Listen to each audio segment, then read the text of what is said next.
Sveiki atvykę į elektrinio dviračio variklio išpakavimą. Čia yra 1 kW variklis su 28 colių ratlankiu. Taigi, ką čia turime? Nuotykiai prasideda. Taigi, kilovato variklis. Pirmą esu išbandęs 1,5 kW. Dabar šiek tiek silpnesnė, nes 1,5 kW yra šiek tiek per daug. Kągi mes čia turim? Garantijos lapelis, valdiklio maišelis, laikiklis. Čia yra pats variklis. Variklis štai toks.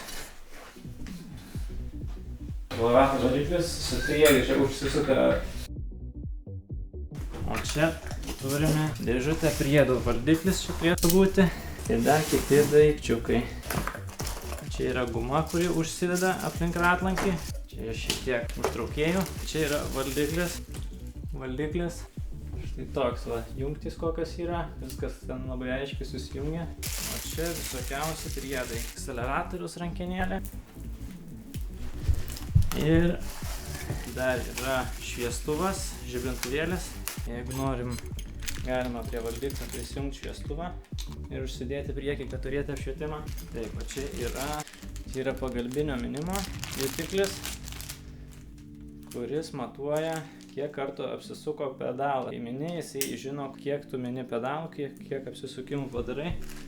Čia yra jutiklis, kuris aptinka, ar variklis, ar stabdžiai yra paspausti. Tai čia yra prie stabdžių rankenėlės dedasi šitas. Įspaudi stabdį, kad atjungtų variklį ir akseleratorius nebeveiktų.